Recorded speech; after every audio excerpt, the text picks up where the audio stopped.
Fala pessoal, Cris Fedrizzi aqui do Design da Vida. Estou muito feliz de receber esse rapaz, Alex Bretas, que é escritor, palestrante e arquiteto de aprendizagem autodirigida. E é uma das principais referências nesse tema, né, de aprendizagem autodirigida, a gente vai falar um pouquinho, e também sobre aprendizado ao longo da vida, né, o famoso lifelong learning, talvez você já tenha ouvido. Ele já escreveu diversos livros nessa área, palestrou no TEDx e várias outras instituições aí fora do país e no Brasil. Ele também é colunista do O Futuro das Coisas e membro de algumas instituições bem interessantes. Então, a rede internacional Agile Learning Center, que é aprendizagem ágil, né, um assunto bem curioso também, da Aliança de Ecoversidades, depois ele me corrige se eu falei errado, mas eu acho que está certo, e da Aliança Internacional pela Educação Autodirigida. Mas, sem mais delongas, vou passar para ele com a seguinte pergunta. E aí, fora as nomenclaturas, como que você se define? Muito boa pergunta. Primeiro, Cris, obrigado pelo convite. Estou super feliz de estar aqui com você. A gente está vivendo boas aventuras no mall, né? Nesse momento. E acho que fora os rótulos profissionais clássicos, eu me defino como um bom mineiro, 31 anos, e muito feliz pelo que eu consegui já construir em termos de um trabalho que é significativo para mim, que eu tenho tesão de fazer e que é fruto dos meus próprios processos de aprendizagem. Então, quando eu falo sobre aprendizagem autodirigida para as pessoas, eu estou, no fundo, falando da minha própria vida. Quando eu era pequeno, eu adorava aprender, só que eu não curtia muito aprender as coisas que estavam na escola. Até ia bem nas provas, minha mãe era professora de matemática, então eu era bem cobrado para isso, mas o que eu me via realmente tendo tesão de aprender eram os assuntos que me interessavam por conta das questões que eu vivia, por conta das coisas que realmente eram importantes para mim.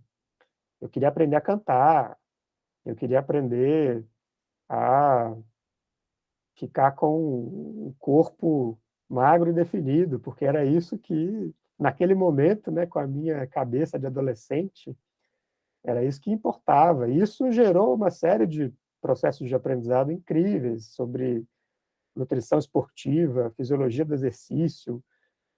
Eu era um grande nerd, né, na verdade, e ainda sou. Eu acho que o aprendiz autodirigido é, no fundo, um nerd, no melhor sentido da palavra. É aquela pessoa que aprofunda nos conhecimentos que está interessado. E isso permaneceu ao longo da minha vida. Eu viajei, fui para São Paulo para morar em 2013, e nesse processo eu descobri uma vontade dentro de mim de investigar esse tema da aprendizagem de uma maneira mais profunda, mais sistemática, mais consistente. E aí eu fiz um processo que eu batizei junto de outras pessoas de doutorado informal, e isso me levou a fazer uma investigação sobre esse tema, me levou a algumas descobertas interessantes, e inclusive ao termo aprendizagem autodirigida, que já é um termo utilizado em pesquisas sobre educação no mundo já há muitos anos, mas que é um termo que eu me apropriei porque eu entendi que é dessa forma que eu gostaria de posicionar o aprendizado. E isso tem a ver com tudo que eu faço hoje. Eu faço palestras e ativações com organizações, empresas, para a gente poder conversar sobre isso e para as pessoas poderem ter consciência sobre essa forma de aprender. Eu conduzo comunidades de aprendizagem como o MOL, que são espaços onde a gente pode praticar esse aprendizado junto de outras pessoas, e isso encoraja as pessoas a aprofundarem nos seus processos. Então, hoje, essa ideia de aprendizagem autodirigida, que eu descobri na minha pesquisa, ela é absolutamente crucial para tudo que eu faço, assim. E como que começou essa pesquisa? Tipo, qual que era a pergunta de aprendizagem, né? Para quem o Alex comentou do MOL, né? É uma comunidade de arquitetos, né, que estão se trilhando a sua própria jornada autodirigida em comunidade, gostou? É uma boa definição, né? Total. É exatamente isso. E que se chama Masters of Learning, né? E onde a gente aprende sobre como primeiro se desconstruir, então é um exercício de desconstrução total, né? Para depois a gente poder manifestar isso no mundo também, né? Minha primeira pergunta é, então, tipo, como que era isso? Tipo, já era meio claro, assim? Não, a pergunta já estava mais definida. Ou era uma coisa nada a ver e depois foi, sabe, foi indo para esse caminho da aprendizagem autodirigida, só por curiosidade.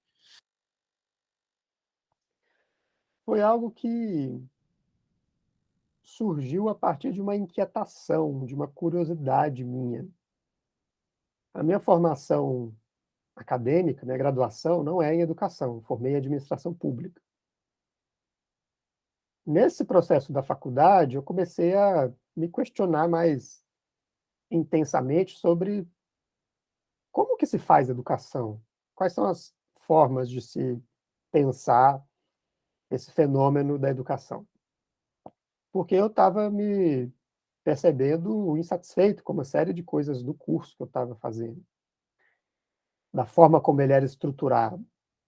Isso me gerou uma inquietação e eu fui atrás joguei no Google, comecei a conversar com algumas pessoas e descobri que esse formato tradicional de educação não era seguido por todas as instituições educacionais, todos os projetos, todos os espaços.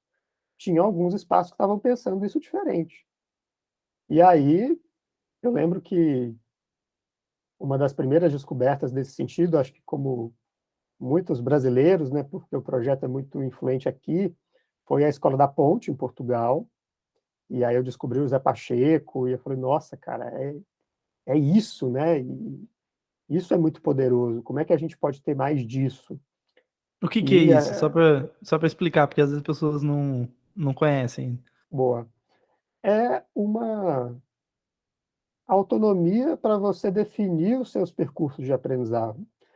E no caso da Escola da Ponte, e assim como depois eu fui descobrir vários, milhares de projetos ao redor do mundo, isso vem para as crianças desde cedo.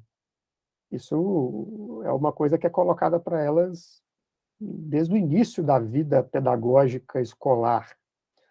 E isso me fascinou muito, assim, eu falei: "Cara, como".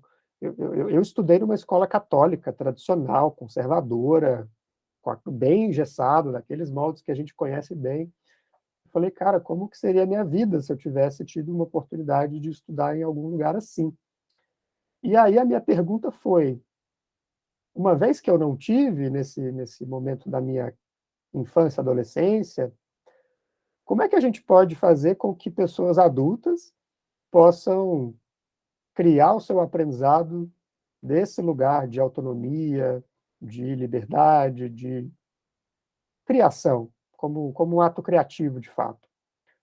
E aí, a partir disso, eu fui mergulhar nessas experiências, comecei a descobrir, como eu falei, o Zé Pacheco, aí o Zé Pacheco me levou para outros autores, aí fui ler Paulo Freire, aí, enfim, uma série de confluências aconteceram, uma curiosidade foi puxando a outra, e quando eu vi, eu fiquei com vontade de estruturar isso numa pesquisa, de fato.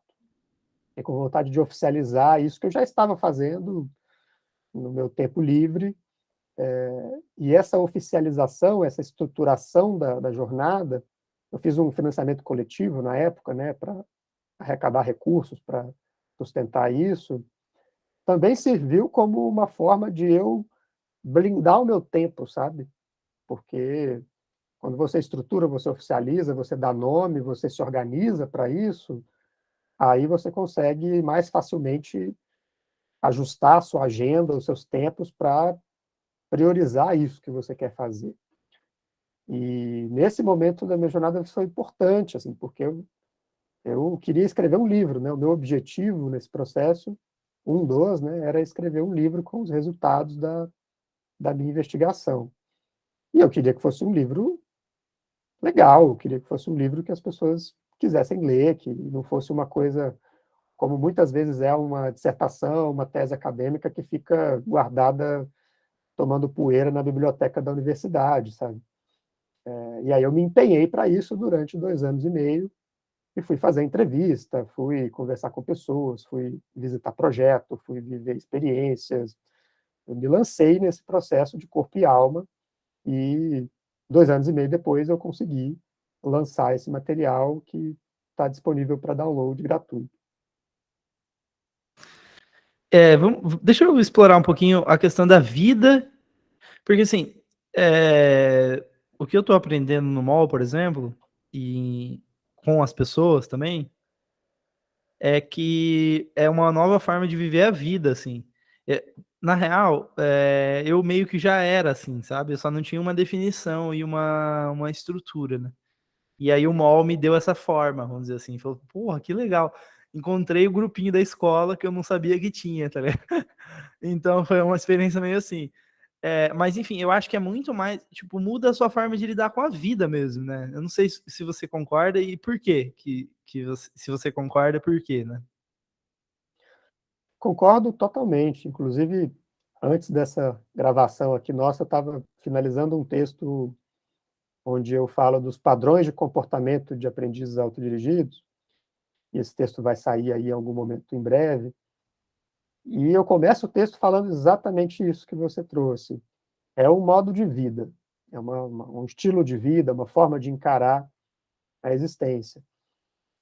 E acho que tem diferentes elementos que a gente poderia explorar aqui nesse ponto, mas talvez o mais essencial seja uma abertura radical para o mundo e para as experiências, sabe? Uma abertura, inclusive, para se deixar levar pela sua curiosidade, pelo seu interesse, essa confiança nesse interesse que você tem. Porque ao longo do processo de educação escolarizada, tradicional, a gente foi aprendendo a desconfiar dos nossos interesses. Ah, eu me interesso por isso? Não, mas isso não é realmente importante. Importante é o que é cobrado na prova, no currículo obrigatório, no vestibular. A gente vai aprendendo a desconfiar de nós mesmos. Então é um processo de reconstruir essa confiança naquilo que nos interessa, naquilo que nos motiva, naquilo que nos dá vida. Quando você passa a aprender desse lugar mais profundo, eu acredito que o aprendizado passa a ser uma fonte de vida, uma fonte de vitalidade, porque você se apaixona pelo processo de descoberta. O que eu vejo nas pessoas que eu considero aprendizes autodirigidas de maneira mais intensa é uma profunda paixão por descobrir o mundo e descobrir a si mesmas constantemente. A gente fala muito de autoconhecimento hoje em dia, e eu gosto muito de pensar o autodesconhecimento, a autodescoberta, né, que é essa contínua possibilidade de pensar a si mesmo de novas formas. Você desconhecer a você mesmo. Porque se você só se conhece, você se fixa em determinadas características, comportamentos, e a sua personalidade ou qualquer coisa do tipo. Eu quero mais é me desconhecer, eu quero mais é descobrir quais Alex ainda não se manifestaram e que estão com vontade de se manifestar, sabe? Eu acho que a vida é encarada pelo aprendiz autodirigido como esse manancial de oportunidades de descoberta. Para mim, esse é o ponto, talvez, dos mais profundos, assim. E o que que trava o descobrir? Tipo assim, o que que trava as pessoas do descobrir, entendeu? É o medo, por exemplo? Tipo, obviamente, né, a gente vai ser simplista aqui, né? Se a gente for, deve ter várias coisas e tal, mas enfim, de uma forma essencialista, usando a palavra que você usou, né? O que que você vê que trava as pessoas de descobrir? O sistema trava bastante, assim, quando eu me refiro ao sistema, e é sempre um reducionismo, mas eu estou tentando apontar para as várias influências sistêmicas e contextuais que a gente tem e que são estruturais na nossa sociedade e que bloqueiam essa nossa capacidade de descobrir. Porque descobrir é sempre um risco. Eu gosto, outra palavra que eu gosto muito de associar com o percurso de aprendizagem autodirigida é aventura. É uma aventura fazer isso. E aventura envolve risco, inerente. Não tem jeito de não envolver, senão não seria aventura. Eu gosto de pensar a aventura como uma jornada emocionante rumo a algo que importa, a alguma coisa importante. A aventura é isso, ela é uma jornada que emociona. Então, inerentemente, o processo ele já vai te dar uma dose de medo, porque faz parte do tom de desafio que ele tem dentro de si. Mas, quando a gente vive essa influência sistêmica que vem das crenças escolarizantes, que vem do modelo educacional escolar, mas não só dele, porque também vem da família, também vem de como que a gente se estrutura como sociedade, também vem da religião, também vem de vários lugares. Não é só do modelo educacional escolarizado. Quando a gente vai sofrendo essas influências, a gente vai ficando engessado, porque a gente vai acreditando quase que existe só uma forma de viver a vida. E essa é a forma que os meus pais querem que eu viva, essa é a forma que os meus professores gostariam que eu vivesse, essa é a forma que os meus amigos estão vivendo, e se eu não for como eles, talvez tenha alguma coisa errada comigo. Essa é a forma que o sistema te obrigou a viver. E se desvencilhar disso é difícil. Tem uma metáfora do Yaakov Hecht, que é um educador israelense, que ele diz sobre a corda bamba e o abismo. E ele fala que a vida da sociedade ocidental pode ser entendida como um monte de gente tentando andar sobre uma corda bamba em cima de um abismo. E essa corda bamba, ela tem vários marcos no meio do caminho, né? Ela tem assim, aprender a ler na idade certa, tem fazer o vestibular e passar para uma universidade de prestígio, tem você casar e ter filhos, você ter uma carreira de sucesso numa empresa, sabe, todos esses grandes marcos assim que juntos eles dão vida para essa existência normal, essa existência mediana, essa existência esperada. Você desafiar isso é mais difícil ainda do que já seria, porque a gente sofre essas influências do nosso meio o tempo inteiro. Então, para a gente arriscar ser autêntico, né, para a gente arriscar sair desse lugar comum, isso requer uma boa dose de coragem. E uma forma de facilitar esse processo, e aí essa é a base da minha investigação atual, é a gente se vincular em comunidades de pessoas que estão fazendo o mesmo. Porque fazer isso sozinho é difícil pra caramba. Mas quando você está dentro de um mall, quando você está dentro de um espaço onde você percebe que outras pessoas também estão arriscando dar esse passo, também estão arriscando a sair da corda bamba e a sair gritando por aí, como o Yaakov diz, não tem abismo coisa nenhuma. Essa história de abismo é mentira, a gente pode criar caminho para onde a gente quiser. Quando a gente está em comunidade, a gente ganha coragem para a gente criar esses caminhos de uma maneira muito mais autêntica. Então, eu acho que essa é a via das mais potentes que a gente pode ter hoje para a gente aprender de maneira autodirigida em comunidade.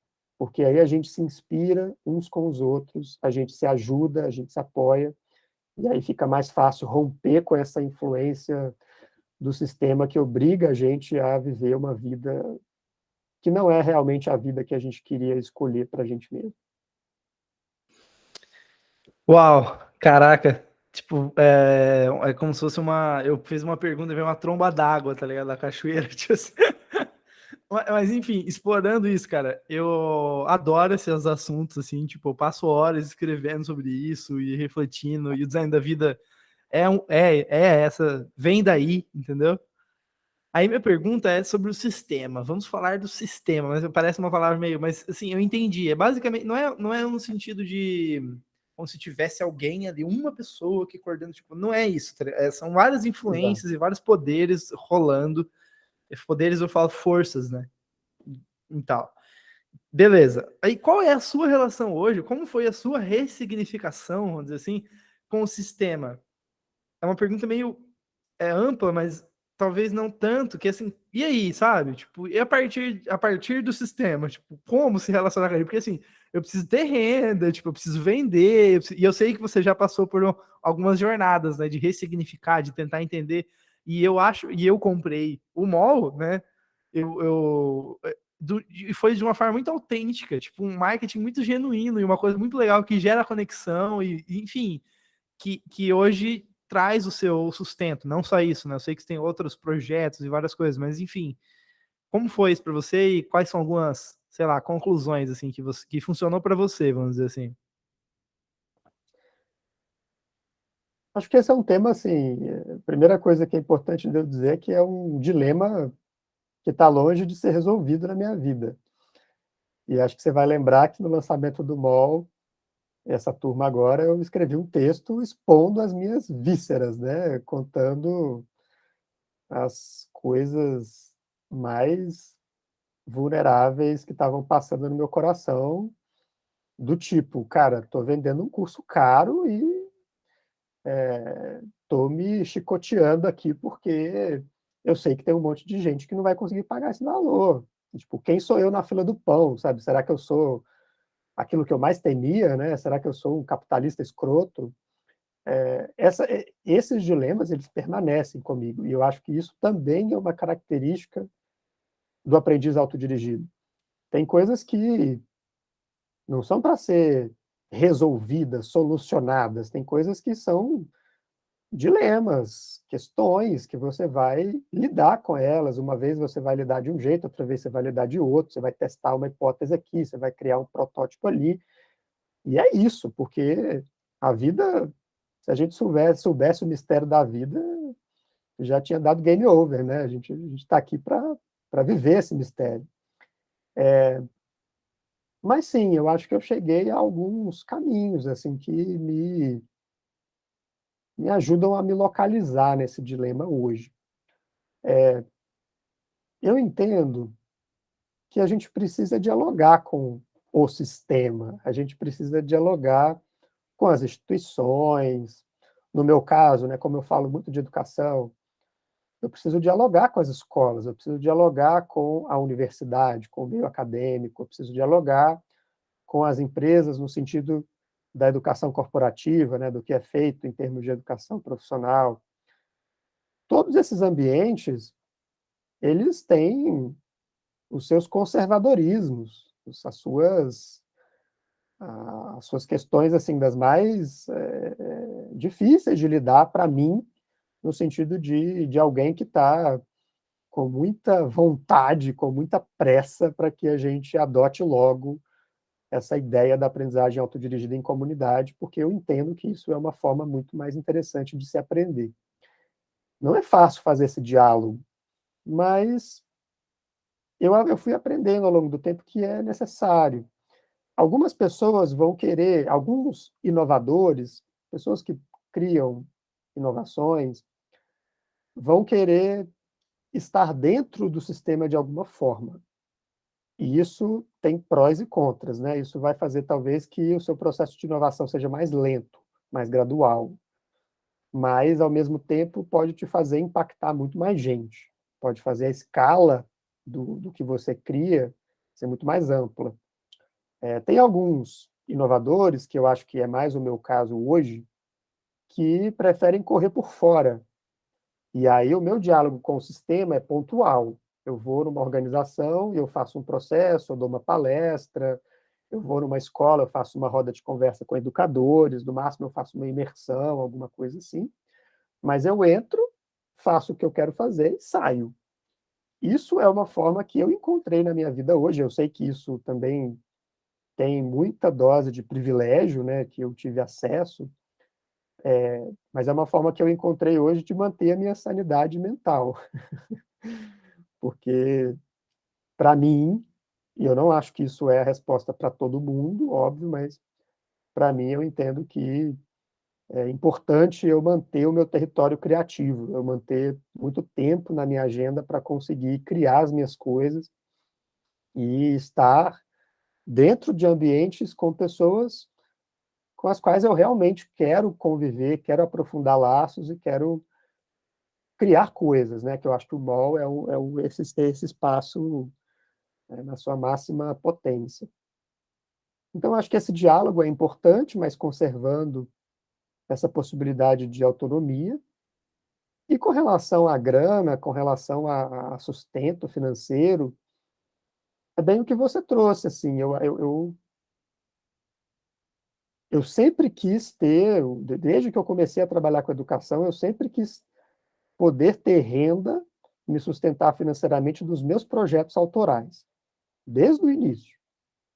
Aí tem uma longa história. Em 2015 eu comecei a me envolver com o One College, que é uma organização americana, a gente criou junto com alguns amigos aqui no Brasil alguns projetos, alguns programas de gap year, e logo depois eu criei a Multiversidade, foi aí que eu conheci o Conrado, que você também conhece. Depois eu me envolvi com a rede de aprendizagem ágil, os ALCs, eu fundei junto com a Ju, que está no MOL, o ALC São Paulo. Então, assim, foram vários projetos que foram acontecendo na minha vida, todos eles me ensinaram coisas muito valiosas, mas nenhum deles conseguiu me dar sustento financeiro, de fato, porque eu precisava continuar vendendo o meu tempo para fazer coisas que eu não estava muito afim, mas que conseguiam fazer eu pagar as minhas contas. Quando eu percebi esse padrão, e é doído um pouco a gente perceber isso, né, porque já tinha lá 4, 5 anos que eu estava tentando, não estava dando muito certo, né, nessa parte econômica, pelo menos. Aí eu tomei uma decisão na minha vida. Eu falei, cara, tem uma coisa que eu sei fazer, que é aprender de maneira autodirigida. Então eu vou pegar um tópico que eu entendi a partir da minha leitura de contexto, que era fundamental de eu saber mais a respeito, para eu conseguir me firmar financeiramente com meus projetos autorais, que era marketing digital. Eu vou pegar esse tópico que eu entendi que é importante e eu vou tentar escarafunchar isso, sabe? Eu vou tentar fazer o meu melhor para entender bem como fazer isso. E aí eu fui atrás de fontes, fui atrás configurar o meu CEP mais R, né, no conteúdo, experiências, pessoas e redes, para aprender mais sobre aquilo. E eu não sabia nada, assim. Fui realmente como um principiante mesmo. E aí eu li alguns livros, eu não só li os livros, mas assim, eu fui lá no meu Common Place Book, né, no meu repositório de aprendizados, e eu registrei, eu sublinhei, assim, eu realmente fiz uma leitura muito, muito minuciosa desses livros, e comecei a conversar com pessoas. Teve uma pessoa, o André, um amigo meu, que foi uma espécie de mentor para mim nesse processo, porque ele já tinha mais experiência em marketing digital. E aí, depois de alguns meses fazendo essa jornada de aprendizagem, eu me arrisquei a lançar o MOL.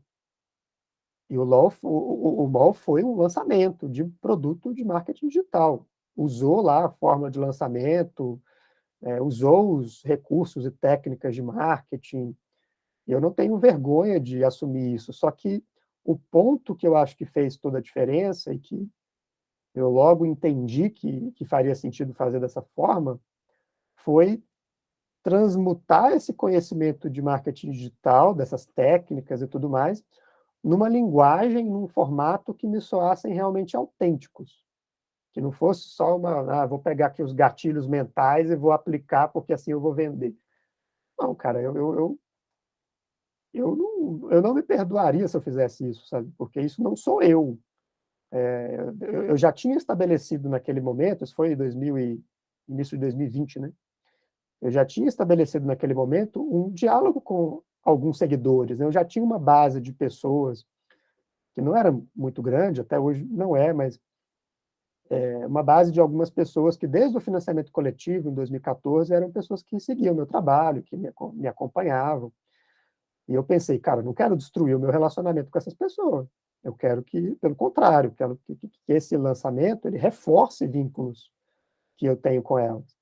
Então, a minha comunicação nesse processo, ela sempre foi no sentido de me colocar como um ser humano, né, que está aqui querendo fazer um projeto que vai agregar valor na vida dessas pessoas, e que representa uma causa, né? Acho que esse é um diferencial também do MOL. Não é só um projeto de educação pura e simples, é uma causa coletiva. Quem está no MOL, eu tenho essa leitura, quem está no MOL desde o início de 2020 são pessoas que não só querem aprender melhor ou criar uma profissão melhor como treinadores ou pessoas de educação, são pessoas que defendem uma causa de transformar isso que está aí, que a gente sabe que não está dando mais certo. São pessoas que acreditam nisso, que querem contribuir para isso acontecer. Então, eu acho que desde o início o MOL, como um produto, como um lançamento de algo para as pessoas, ele representou essa oportunidade de contribuir. Sabe? Você vem para cá porque você quer aprender isso e você quer contribuir para uma causa. E você quer se sentir parte de um coletivo que também está fazendo isso. E, cara, isso não tem preço, sabe? Isso, você encontrar uma comunidade de pessoas com as quais você se sente pertencente e que estão acreditando e olhando para algo muito semelhante a você e que te encorajam a ser alguém que você se orgulha, não tem preço, cara. Isso não tem como precificar isso, entendeu? E eu acho que é isso que eu vendo, é isso que eu oportunizo as pessoas a fazer. O conteúdo, você sabe disso, você está no mall, o conteúdo não é o prato principal. E eu deixo isso claro. Tem o conteúdo, tem as sugestões, os convites, né, como eu falo, mas o prato principal são as relações, as experiências, o afeto que a gente troca nesse processo, né? É o se afetar junto. Isso eu acho que realmente transforma as pessoas, eu acho que isso não tem preço que paga. Cara, então, deixa eu explorar um pouco esse negócio da causa, assim. Ontem, a gente tá gravando hoje numa terça-feira aqui, ontem teve um encontro do MOL, foi muito impactante para mim, eu ainda, tipo, eu deixei anotado para eu voltar a refletir sobre o que aconteceu ontem, porque ontem, no primeiro momento, a gente conversou com um rapaz que se chama Hermes, né, e tem alguns projetos sociais e tal, enfim, não vou entrar aqui agora, mas, assim, foi muito impactante a história de vida dele, os aprendizados e tal. E ele falou uma coisa que me chamou muita atenção, que a comunicação, que é a parte da venda, vamos dizer assim, do marketing e da comunicação, vem por último. E, tipo assim, tem umas 3 etapas antes, tá ligado? E que geralmente as empresas que eu convivi e tal, já vai direto na comunicação. Tipo assim, nem tem o produto. Ela nem é aquilo, mas ela já tá, tipo, comunicando, entendeu? Porque ela precisa, sei lá, parecer ou vender, ou enfim, antes mesmo de ter, ou antes mesmo de ser, entendeu? E daí ele falou uma coisa que eu fiquei muito provocado, mas eu ainda não consegui encontrar essa resposta, sabe? É porque, assim, hoje se você entrar no Instagram, ou qualquer rede social, você tem que navegar, filtrar, curar ao máximo para você encontrar o que realmente é, tipo assim. Cara, e ele falou assim, e primeiro eu parto da revelação, né? Tipo, aquela visão, aquela aflição, aquilo que surge de dentro, entendeu? E aí depois, quer ver? Eu tenho até anotado aqui, só para eu não falar, para eu conseguir passar para a galera. Então, assim, primeiro vem da revelação, né? Dessa visão de alguma coisa que você está sentindo ou você viu dentro de você. E aí depois você se inspira por aquilo, né? Aí você fala, puta, cara, isso aqui é massa pra caramba. Então, eu imagino que foi mais ou menos isso, né? Tipo, a aprendizagem, porra, velho, isso tem que ter, tipo, por que não existe, sabe? Surge desse lugar, né? Inspirado. Aí ele falou, depois eu tô ativado. Eu achei isso muito massa, porque, cara, tipo, eu tô vivo, né? Basicamente, pra fazer isso acontecer. Eu tô pronto pra fazer isso acontecer, né? E você ativa as pessoas também. Eu entendi ele falando essa parte da ativação nesses dois sentidos. Eu me ativo no sentido de eu começo a agir nessa direção e eu também começo a fazer ativações com quem está ao meu redor. Hum, Não sei se sim, você faz entendeu dessa sentido. forma, mas eu peguei o que ele falou desse lugar, assim, porque aí você vai, tipo, preparando o terreno, sabe? Ah, boa. Gostei. Faz sentido, faz sentido. E aí só depois a comunicação, que aí é pra geral, né? Que é tipo assim, aí é divulgar mesmo, tipo. E cara, eu vou entrar num assunto meio sensível assim, na verdade não é sensível, mas enfim, são reflexões internas minhas há muito tempo. Eu acho que a gente tá carente de espírito, sabe? Tipo, a minha sensação assim, a gente é muito, assim, eu falo a gente, né? Eu falo, se você ficar um tempo na rede social, assim, principalmente. É um bom lugar para você ver e eu fico me questionando muito, sabe, sobre as virtudes do ser humano e o que de fato nos torna humano, né? E, enfim, te ouvir falar da causa e do jeito de se comunicar autêntico, me parece muito desse lugar do tipo do espírito, entendeu? De alguma coisa que é e algo maior, assim, sabe? E pode se chamar de virtudes, por exemplo, algum ideal que você está perseguindo, sei lá. Tem alguma coisa a ver? Tô viajando. O que você acha dessa? Nem sei nem formular a pergunta direito. Cara, eu acho que tem sim, tem muito a ver com isso, sim. Porque se a gente dissecar essa ideia do espírito, né, que você está falando, cada um vai ver essa palavra de uma forma, mas eu entendo que é o divino que habita em nós, sabe? E esse divino que habita em nós,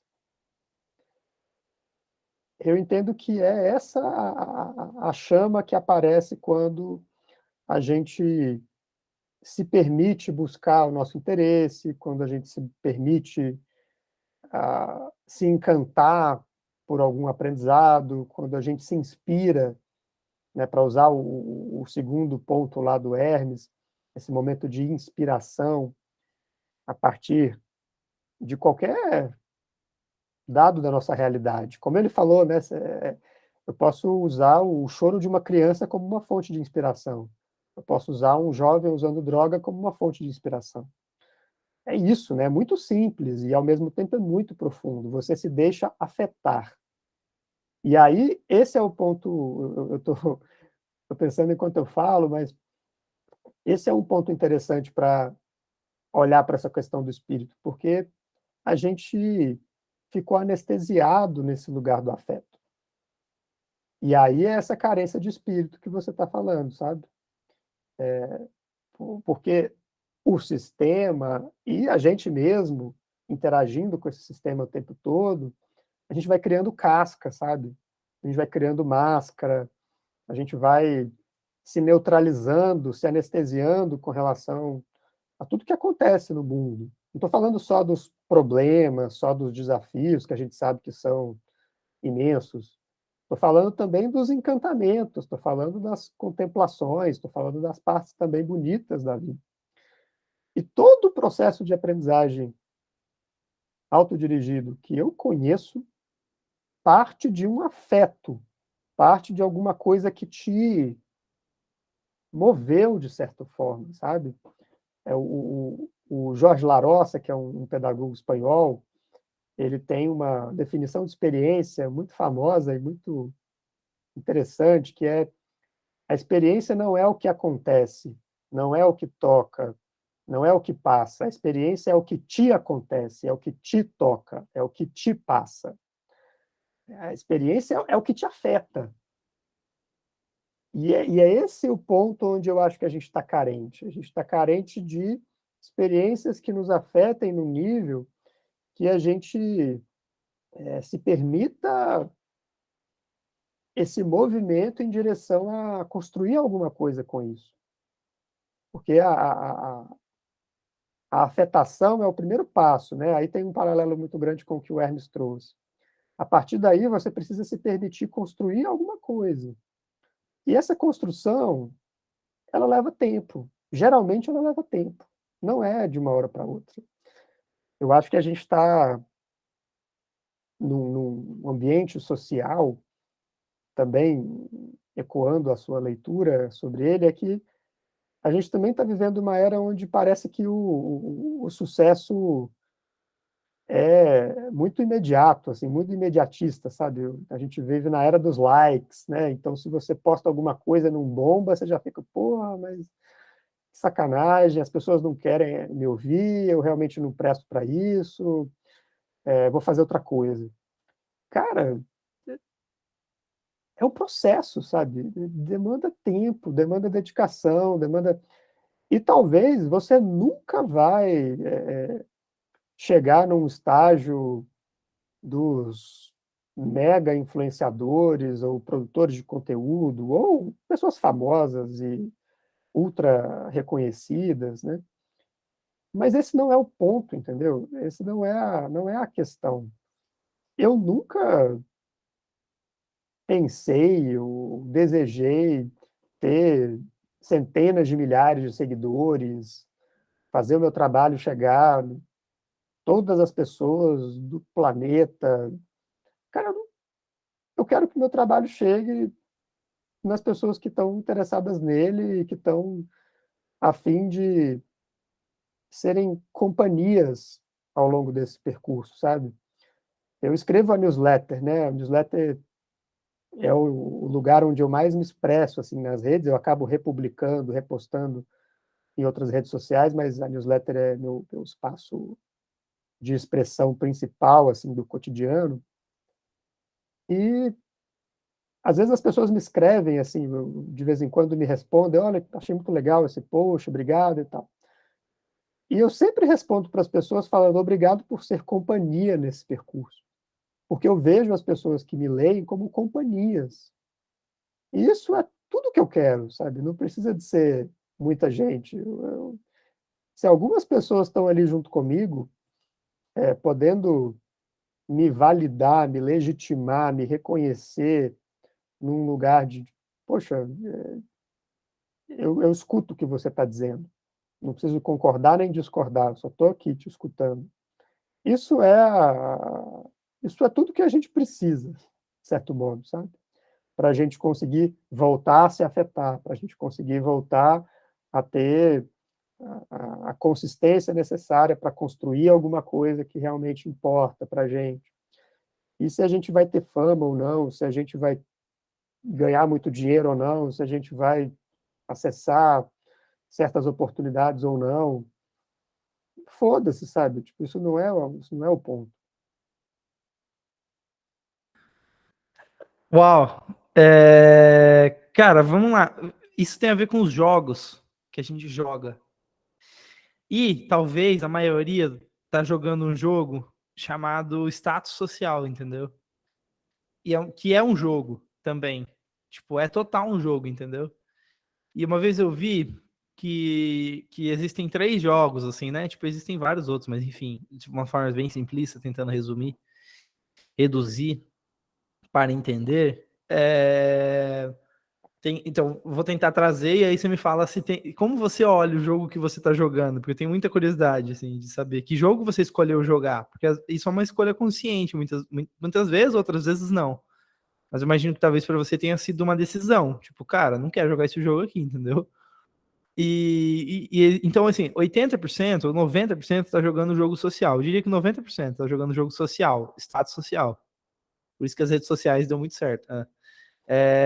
Enfim, aí depois os 9%, vamos dizer assim, tá jogando o jogo da virtude, que é o sentido de eu ser melhor que eu era ontem, assim. Como que eu posso evoluir o meu craft, sabe? O artesão, tentando fazer um trabalho melhor, tipo, que é um pouco desse sentido de poucos poucos bons, que eu gosto, que faz sentido, sabe? Que valida o meu trabalho e que eu me vejo através do meu trabalho, né? Então, talvez os 9% estão jogando o jogo da virtude, do craftsmanship, em inglês, a palavra. E 1% tá jogando o jogo da ciência, vamos dizer assim, que é o jogo contra a natureza, tipo, que é assim, descobrir coisas da natureza, entender a natureza e tal, que é um jogo bem raro, assim, de se jogar, porque muitas vezes a pessoa vai passar anos estudando a molécula do não sei o que lá e não vai descobrir nada, tá ligado? Então, tipo, é um jogo muito difícil, mas que alguns escolhem jogar, né? Dentre esses jogos, você consegue se ver em algum ou qual outro, assim, que você... E por que você decidiu deixar de jogar um para jogar o outro, entendeu? Acho que eu desisti de jogar o jogo do status social já desde muito cedo, na escola, inclusive, porque eu sofri muito bullying na escola. Eu não era uma pessoa, não era uma criança e um adolescente adequados o suficiente para aquele contexto e, obviamente, outros colegas sofreram muito mais do que eu, mas eu tenho marcas profundas assim de bullying nesse momento, porque eu era nerd demais, eu era dentuço demais, eu usei aparelho muito tempo e eu tinha um problema de dentição muito severo. Eu era gordinho demais, eu era sardento demais, enfim, uma série de questões que são perfeitamente aceitáveis, mas que para aquele contexto ali, a gente sabe que pode ser muito opressor, né? Então acho que eu desisti de jogar esse jogo do status social quando eu comecei a perceber isso. O jogo da virtude, eu acho que ele pode ter algumas virtudes, ele pode ter algumas coisas interessantes nele, mas eu também já desisti de jogar ele, cara, porque eu não me cobro para ser virtuoso, eu não me cobro para ser uma pessoa, sabe, perfeita não é nem a palavra, é antes disso até, uma pessoa coerente, uma pessoa, sabe, assim, eu tenho algumas questões com essa ideia de coerência, porque eu acho que seres humanos, por definição, são incoerentes. A gente tem desejos conflitantes entre si. A gente tem necessidades que não dá para perseguir todas. Você vai ter que fazer escolhas, você vai ter, em alguns momentos você vai perseguir alguma coisa, em outros momentos você vai deixar de perseguir, em alguns momentos você vai ter conflitos internos, você não vai ficar confuso, você não vai saber qual caminho é melhor, você vai ter dualidades. Isso é normal, sabe? Eu acho que a gente precisa dizer que isso é normal, que está tudo bem, né? Igual no mal a gente fala, tá tudo bem, porque as pessoas se cobram muito para serem coerentes, porque elas fizeram alguma coisa durante muito tempo, elas precisam continuar fazendo. Quem disse, sabe? Você pode mudar, ou você pode permanecer do mesmo jeito, enfim, está tudo certo. O jogo da ciência, eu achei interessante você colocar esse terceiro jogo. Eu acho que eu jogo ele sim, mas não é o único que eu jogo. Já já eu chego nas outras possibilidades, mas eu acho que eu jogo o jogo da ciência sim, no sentido de eu compreendo o que eu faço com a minha pesquisa sobre aprendizagem autodirigida, sobre as comunidades, sobre as maneiras pelas quais a gente pode promover isso para proporcionar essa experiência para outras pessoas. Eu entendo que isso é uma ciência, isso é um processo de descoberta, isso é um processo de construção de conhecimento. Pode não ser um processo acadêmico, científico, no sentido estrito, né? Mas eu acho que é uma forma de se fazer ciência, de se ter, né, de trazer ciência para coisas que podem ser inventadas. Para mim, a ciência é um processo de invenção. Tem aquela frase do Manuel de Barros, né? Tudo que eu não invento é falso. E eu gosto de pensar nessa perspectiva, né? A gente cria a nossa realidade, a gente inventa a nossa realidade. E quando a gente encara a vida dessa forma, é gostoso, porque a gente começa a brincar com a vida, a gente começa a brincar de criar, brincar de inventar. E esse é o jogo, até se eu pudesse contribuir com um quarto jogo, eu acho que eu jogaria esse jogo de brincar de novos modos de existência, sabe?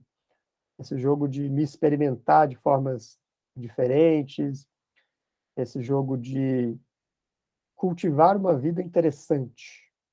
Tem uma outra frase do Conrado Caligares, né, um psicanalista, eu não lembro exatamente a redação da frase, mas é algo do tipo: eu não quero levar uma vida feliz, eu quero ter uma vida interessante. E é muito legal quando ele opõe felicidade a algo interessante, a uma vida interessante, né? Porque eu acho que quando ele cria essa oposição nessa frase, ele está fazendo uma recusa para esse ideal de felicidade muito colorido e falso, né, em última instância, que é essa ideia de que a gente pode ser feliz o tempo todo, que se você atingir certas coisas na vida e programar a sua vida de uma certa maneira, então beleza, você alcançou o ideal de felicidade. Cara, boa sorte com isso, se você achar que isso é possível, sabe? Então, nesse outro sentido, eu acho que a vida interessante que o Caligares fala, para mim, é uma vida onde eu posso me encantar pelas coisas, onde eu posso me permitir me apaixonar pelos meus processos de aprendizado, onde eu posso me permitir me apaixonar pelos meus amigos, onde eu posso me permitir me apaixonar pelas pessoas que eu convivo, pelas situações que me ocorrem, sabe, das mais pequeninas até as mais grandiosas. E quando você vai cultivando esse olhar fresco para as suas situações de vida, isso eu acho que é o, o segredo para você conseguir levar uma vida interessante. É você se permitir se encantar com o mundo, se encantar, se afetar, estranhar a sua realidade, propor novas possibilidades para você viver e para as outras pessoas ao redor também poderem viver. Isso é um jogo que eu gosto muito de jogar, sabe? O jogo da criança, vamos chamar. É isso. Porque, cara, eu tava pensando, assim, nos últimos dias, né? Eu tive que tomar algumas decisões bem difíceis, assim, que te testam. Tipo assim, te testam no sentido assim, cara, e aí? Você acredita realmente no que você está falando? Tipo, você valoriza isso que você está dizendo, sabe? E aí você tem que escolher. E daí uma coisa que ficou muito presente para mim sobre a vida interessante, adorei essa ideia da vida interessante, porque eu tava conversando com a namorada, assim, e aí a gente tava falando sobre, tipo, o que vai ser no futuro, né? Quem você quer ser no futuro? E tem um pouco disso na sociedade, tipo, tem que saber o plano de 10 anos, tá ligado? Tipo assim. Aí fala, porra, eu Aquelas sofri. perguntas de coach de propósito, né? Onde você se Isso. vê daqui a X tempo? Eu não tenho a mínima ideia. Então, e tipo assim, e eu me sofri muito, cara, com isso. Qual que é o meu propósito como eu me vejo daqui 10 anos, que eu tenho que ter um plano. Pense em décadas e viva no presente, sabe? Aqueles discursos. Aí, cara, uma vez um cara eu ouvi alguém falando, não lembro, uma mulher ou um homem, não lembro agora quem que era, mas falou assim, cara, você não precisa saber, tipo assim, imagina um filme, que chato se você soubesse o final do filme. Porra, que coisa chata, tá ligado? O que você precisa saber é qual é a próxima cena, tipo, qual é o próximo capítulo que você quer escrever. Puta, velho, isso me deu uma clareza de vida, tipo, e aí volta pra vida interessante. Tipo, qual o próximo capítulo que você quer escrever? Porra, uma vida interessante. O que significa um próximo capítulo interessante? E para mim, cara, tem o seguinte sentido: muito esse negócio da criança, mas no sentido de ser divertido. Tá ligado? Perfeito. Eu cheguei nesse valor, assim, de diversão. Porque, cara, se for divertido, tipo, a diversão ela traz tudo, tá ligado? O que eu, pelo menos, gostaria de viver, sabe? E você tá bem, você tá, tipo, com pessoas que você gosta, a diversão ela meio que engloba várias coisas, sabe? Acho que além da diversão, ou caminhando junto com ela, eu entendo que tem uma dimensão que é a do significado. É você viver uma vida significativa, sabe? E o significado, ele por definição, ele é subjetivo. Ele parte de dentro para fora. Por isso que acontece a mesma situação, o mesmo fato para pessoas diferentes, e as pessoas dão significados muito diferentes para o mesmo fato. Por isso que é de dentro para fora. E aí eu acho que existe uma arte, faz parte para mim desse jogo da criança e que tem esse elemento do interessante, do divertido, faz parte desse processo essa arte de você atribuir significados para a sua experiência. E você ir colecionando esses significados, colecionando essas histórias, esses repertórios, sabe? Talvez a vida seja uma arte de você ir colecionando repertórios distintos, e isso vai te tornando cada vez mais canivete suíço, sabe? Para quando aparece uma nova situação, você poder lançar a mão desses repertórios que você já viveu. Isso quem me falou foi o Cláudio Tebas, que é um grande amigo e um palhaço, um escritor maravilhoso. E eu entendo que essa dimensão do significado é muito importante, sabe? Como que eu aprendo a atribuir significado na minha vida, nas minhas experiências de vida, de uma maneira que, quando você atribui o significado, você pode passar por qualquer coisa, das mais perversas, das mais difíceis, até as mais grandiosas e maravilhosas, mas você mantém a sua compostura, vamos dizer assim, porque você não está atrás da maravilhosidade, né? Você não está atrás da grandiosidade, você também não está correndo das tristezas, das chateações, dos lutos, dos atravessamentos difíceis da vida. Você não está correndo disso. Quando você atribui significado, você consegue manter uma linha de compostura perante a vida, que não é uma coisa, não estou dizendo de algo de manter uma postura neutra ou desafetada, não é isso, mas sim de você conseguir manter um certo eixo, sabe? Tem uma frase da Hannah Arendt, que eu não vou saber repetir a redação perfeita, mas que ela diz assim: toda dor poderá ser suportada se através dela puder ser contada uma história. Essa história, o que eu estou falando sobre significado é isso, sabe? E isso não vale só para dor, isso vale para qualquer situação de vida. Se você consegue contar, aprender a contar suas histórias, né, aprender a elaborar o fio dessas suas histórias, isso é aprendizado, isso é uma postura do aprendiz autodirigido.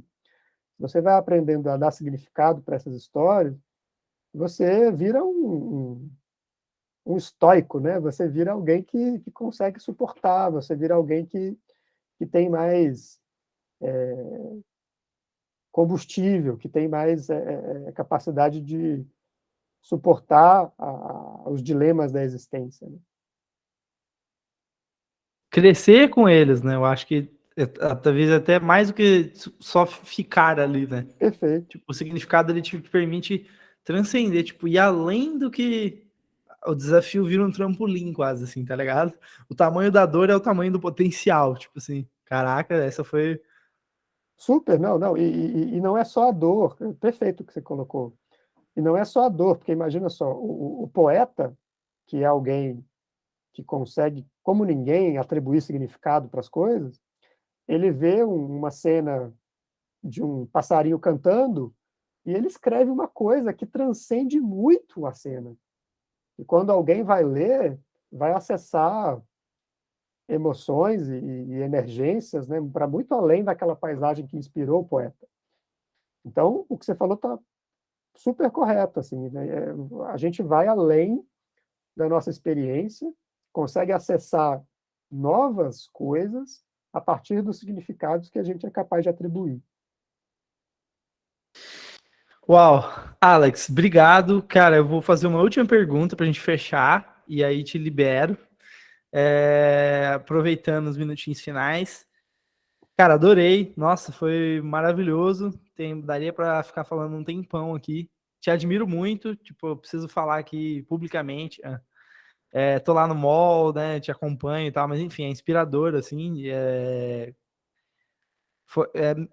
sabe aquela coisa de que a gente, só da gente existir, a gente impacta a vida das pessoas, então, lógico, todo mundo talvez está ouvindo, já faz isso, né? Na família, em qualquer lugar, mas enfim, deixar aqui que a sua existência me abre um caminho de possibilidades, entendeu? Então, agradeço, tenho muita gratidão aí. E, cara, uma última pergunta, e aí depois já pode fechar, falar onde que as pessoas te acham e outras coisas, mas que assim, que é uma coisa mais prática mesmo. Eu queria deixar, sabe, com uma referência, vamos dizer assim, é... que práticas que você tem, assim? Pode comentar algumas, não precisa ser todas, né? No seu dia a dia que te ajudam, assim, a viver melhor, a... Então, por exemplo, a gente falou de arte agora. Será que tem um momento, sei lá, que você se expressa e todo sábado de manhã você para e escreve? Sei lá, entendeu? Enfim, queria conhecer algumas aí das suas práticas e é isso. Muito bom. Agradeço super pelo convite, estou feliz e honrado de estar aqui, acho que o papo fluiu super bem. Você tinha me brifado para a gente falar sobre coisas práticas, a gente foi para o significado da existência, então não sei se eu segui o briefing, mas tudo bem, é isso. Não nada do briefing, né? Tipo assim, Mas... as perguntas pulamos todas, tá ligado? mas os bons papos, eles são carregados de serendipidade mesmo, então acho que está tudo certo. Cara, eu não tenho grandes segredos assim em termos de práticas que eu aplico na minha vida. Eu sou uma pessoa muito simples com relação a isso. Eu odeio pensar nesses métodos complicados, sabe? E quando a gente fala de estilo de vida, produtividade e etc., parece que você tem que virar um super-homem, sabe? Parece que tem que fazer a rotina matinal, que vai acordar às 5 horas da manhã, aí você vai meditar por meia hora, você vai malhar mais 1 hora e meia, depois você... Calma, cara, sabe? Tipo, eu gosto muito do um passinho de cada vez. Sei lá, se você nunca meditou e quer meditar, começa respirando 1 minuto. E respira durante 1 minuto durante 2 semanas, todo dia. Aí depois você aumenta para 3, 2, sei lá, sabe? Porque a gente desaprendeu a construir consistência para os nossos hábitos, né? Porque a gente acha, então agora eu vou aprender a meditar, vou meditar 1 hora. Pô, não vai, cara, sabe? E tá tudo bem. A coisa é progressiva, né? Mas, assim, o que eu posso comentar eu gosto muito de escrever, isso é a minha forma de expressão principal no mundo, né? E eu acho que escrever pode ser legal para todo mundo que tem vontade de escrever, sabe? E isso é importante de se notar, porque, às vezes, com a escrita em especial, eu vejo que tem uma sabe, uma panaceia, assim, no sentido de, não, você precisa escrever, escrever é muito importante, porque senão você... E aí vem acoplado a essa questão da escrita, a produção de conteúdo, se você quer ter uma influência, você tem que fazer... Não tem que nada, mas, para mim, me, me abre um campo de entendimento sobre mim mesmo, e eu acho super gostoso, assim, uma atividade criativa para mim, que eu acho gostosa, ter uma rotina de escrever algumas vezes por semana. E eu adoro publicar isso. Eu escrevo e publico, escrevo e publico, escrevo e publico. Eu não tenho uma pretensão, uma preocupação com o meu texto ser impecável. Meu texto, eu escrevo e eu quero botar para fora. E talvez, assim, se aquilo continuar na minha mente e ser promissor de alguma forma, aí eu vou ampliar aquele texto, eu vou fazer uma versão 2.0, eu vou revisar, sabe? Mas é um processo iterativo, assim, você vai de um pulinho, depois o outro, sem a pretensão de ter uma grande sacada e se dedicar muito para uma coisa só. Mas escrever é uma coisa que eu gosto muito. Eu tento tirar momentos e reservar momentos parrudos, assim, no meu dia, na minha semana, para ter um contato de solitude intencional, sabe? Eu gosto muito de ficar sozinho. E isso é algo que eu tento blindar na minha agenda, no meu cronograma, Porque quando eu estou sozinho, eu consigo me expressar de uma maneira que talvez com outras pessoas, e às vezes você não precisa nem estar interagindo com a pessoa diretamente, mas o simples fato de você habitar aquele mesmo ambiente pode ser limitador em algum nível com relação ao que você vai fazer ou o que você não vai fazer, porque a gente é muito influenciado pelos contextos e pelas pessoas com as quais a gente convive. Então, muitas vezes eu separo momentos para estar sozinho. Vou dar um exemplo disso, que pode parecer ser meio doido para algumas pessoas, mas eu fiz aniversário agora em maio e eu me dei de presente uma viagem que eu agendei para setembro, que eu vou estar mais tranquilo, e vai ser uma viagem de uma semana que eu vou para um trailer, para uma cabaninha, no meio do mato, no interior de Minas. Eu vou ficar uma semana desconectado de Wi-Fi, de 3G, de computador, de contatos com, sabe, com Deus e o mundo. Eu vou focar aquele tempo para mim, e é um lugar que tem muita natureza, então eu quero poder me conectar com aquele ambiente de uma maneira que vai requerer uma desconexão das outras fontes digitais e etc. Então, isso é você desenhar intencionalmente um contexto para você viver, no caso, essa uma semana isolado, e que vai te trazer reverberações, vai te trazer coisas que eu nem sei o que vai acontecer nessa semana, não tenho a mínima ideia. Não sei se eu vou ficar lendo, se eu vou ficar sem fazer nada, se eu vou ficar tendo diálogos, monólogos, né, e pensamentos, mas a questão é justamente essa, né, é você planejar um contexto, uma situação que é deliberadamente pensada para você não saber o que vai acontecer, você se abrir para isso. Porque a gente pensa muito nas metas, nos objetivos, né, a gente quer traçar um caminho para sair do ponto A e chegar no ponto B. Mas, cara, as coisas mais grandiosas, as que realmente valem a pena, você não sabe qual que é o ponto B. Você tem que se lançar na jornada, sabe? Você tem que se lançar no processo de descoberta. Então, eu gosto muito de pensar isso. E tem forma de você fazer isso no cotidiano, que é esse exemplo, não, cara, vou planejar alguns dias para ficar só comigo, vou planejar uma viagem de solitude intencional. Para mim funciona bem, assim, porque eu consigo me expressar de formas que às vezes com outras pessoas é mais difícil para mim. Eu acho que como uma dica, é, poderia falar de outras coisas, mas acho que é uma dica que está viva para mim nesse momento. E você pediu para eu falar das redes, né, de como as pessoas me acham. Tem o meu site, né, que é alexbretas.com, e lá tem um monte de conteúdos, de livros, coisas que eu já produzi. Lá é o canal para encontrar essas fontes todas.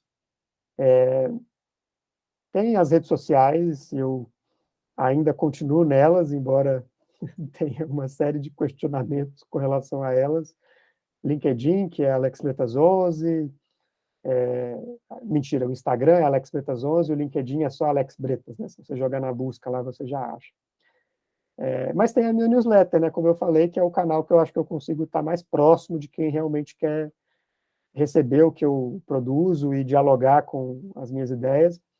E dá para assinar a newsletter no meu site. Lá você encontra um caminho para deixar o seu e-mail e assinar a newsletter. Acho que esses são os caminhos principais. E eu estou super disponível para quem quiser trocar mais ideia. É só me mandar um oi lá pelas redes sociais, me mandar mensagem. Eu tento responder tudo. Eu gosto muito de ter esse contato com as pessoas. Então, se alguém ficou curioso aqui com os nossos papos filosóficos, pode me mandar uma mensagem por lá que vou curtir continuar o papo. O sentido da vida, quem quiser continuar. Boa. Alex, obrigado. Pessoal, obrigado por ter ouvido aí até o final. Entrem lá depois, super recomendo. É uma das poucas newsletters que eu leio e tem várias competições da minha atenção, mas a sua eu sempre abro e leio. e então eu recomendo. Mas é isso. Obrigado, Alex. Tamo junto. Um abraço. Valeu. Valeu demais. Até mais, gente.